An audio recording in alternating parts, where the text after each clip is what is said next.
महाराज, सभी से ये निवेदन आज भी कर रही हूँ और अंतिम दिन याद आ गया तो भी करूँगी, इसलिए अभी गांठ बांध के रख लो, अंतिम दिन मुझे याद आए या ना आए।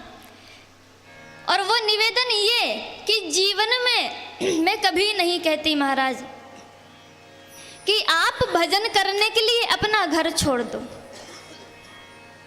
आप भक्ति करने के लिए सन्यासी बन जाओ, बाबा बन जाओ, कभी नहीं कहती।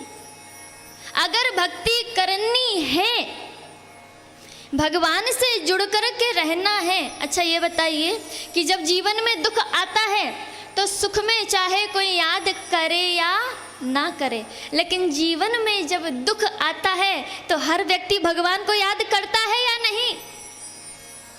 सब करते हैं।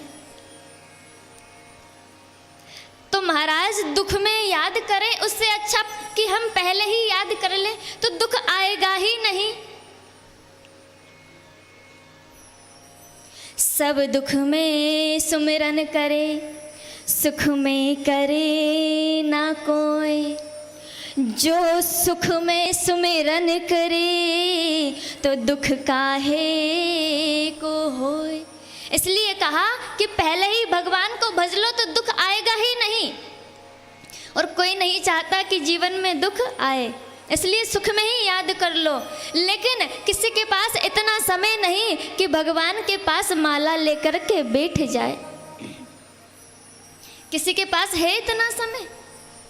और महाराज जो ग्रस्त जीवन में रह रही हैं माताएं बहनें, उनको तो बिल्कुल फुर्सत नहीं मिलती।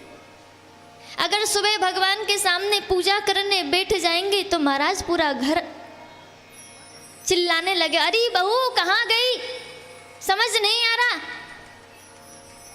तुम्हारे पतिदेव को काम पर जाना है, जाकर के उनके लिए भोजन बनाओ। लो महाराज हो गया भजन, अब भजन करें या भोजन बनाए? तो सीधा सा उपाय, सीधा साधा उपाय भगवान को याद करने का कि जितना हो सके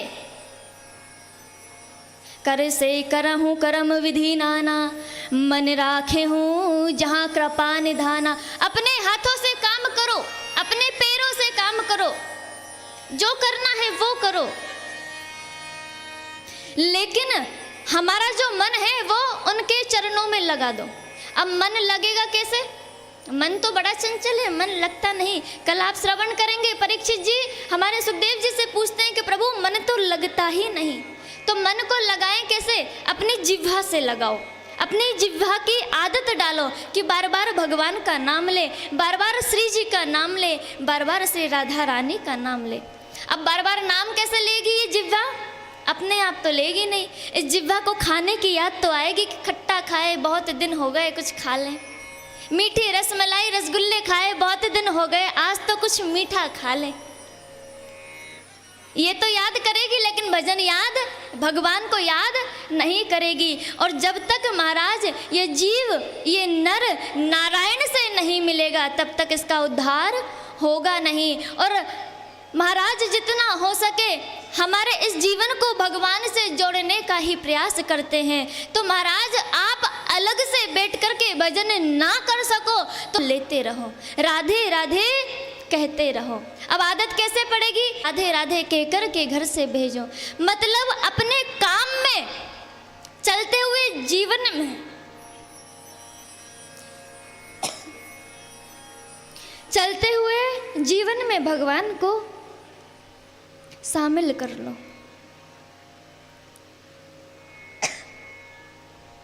हो गया भजन, सुबह उठे, उठते ही सबसे पहले माता पिता को देखा तो उनसे राधे राधे बोलो। संस्कार डालोगे तो डलेंगे। उठने के बाद जितने भी लोग मिले सबको राधे राधे कहो। घर से बाहर जा रहे हो तो भगवान का नाम लो। जितना हो सके काम में भगवान को आप शामिल कर लो। कब आपकी आदत भगवान का नाम लेने की पड़ जाएगी ये बात आपको खुद को भी पता नहीं चलेगी महाराज।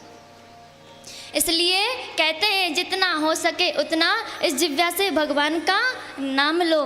तो एक वादा सभी करो महाराज कि अपने जीवन में श्री राधा रानी के नाम को जरूर अपनाओगे। चाहे आपको समय मिले ना मिले, लेकिन अपने काम में भी श्री राधा रानी को जरूर अपनाओगे। बोलो हाँ जी या ना जी, मानोगे बात? देखिए, सुनने आए हो तो बात तो माननी पड़ेगी।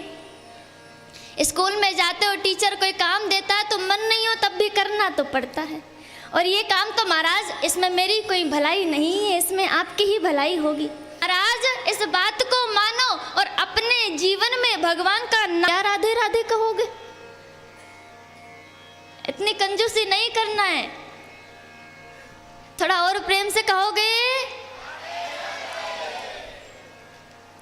तो महाराज देखो, 7 दिनों तक तो मैं आपको कहलवाऊंगी, 8वें दिन थोड़ी ना कहलवाऊंगी। 7 दिनों तक मैं आपकी आदत डालने का प्रयास करूंगी और 8वें दिन से आपको दीदी की बात मान करके खुद को अपना जीवन संभालना है। अब महाराज संभालो तो संभालो, ना संभालो तो आपकी मर्जी, हमारा काम कहने का है। लेकिन जितना हो सके उतना जीवन को सार्थक बनाओ। सत्संग में आकर के बैठे हो तो सत्संग का अर्थ क्या होता है?